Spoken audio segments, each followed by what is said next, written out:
Hello friend, welcome to my channel. তো আজকে তোমাদের জন্য নিয়ে এসেছি নতুন একটি রেসিপি, পটল ভাজা। তো পটলগুলো প্রথমে ধুয়ে নিলাম, ধুয়ে সেদ্ধ করে নিলাম। সেদ্ধ করে আমি মিক্সচার গ্রাইন্ডারে পেস্ট করে নেব।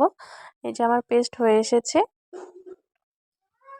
পেস্ট হয়ে গেল। এবার আমি কড়াইয়ের মধ্যে তেল গরম করে শুকনো লঙ্কা দিয়ে নেব। শুকনো লঙ্কাগুলোকে ভালো করে ভেজে উঠিয়ে রাখবো। আর সাথে আমি কালো জিরে দিয়ে নেব।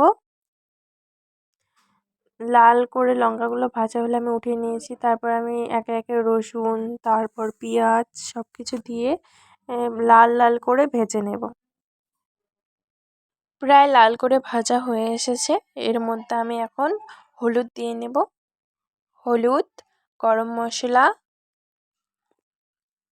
লঙ্কা গুঁড়ো, জিরে গুঁড়ো সব কিছু দিয়ে আমি ভালোভাবে আবার একটু ভাজবো। তারপর আমি পরিমাণ মতো লবণ দিয়ে নেব।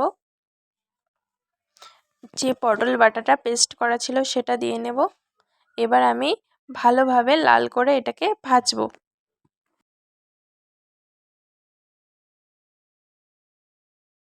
আমার প্রায় ভাজা হয়ে এসেছে।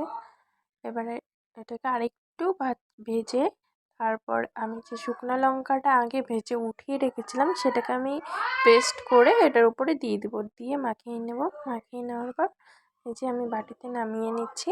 আমার রেডি পটল বাটা।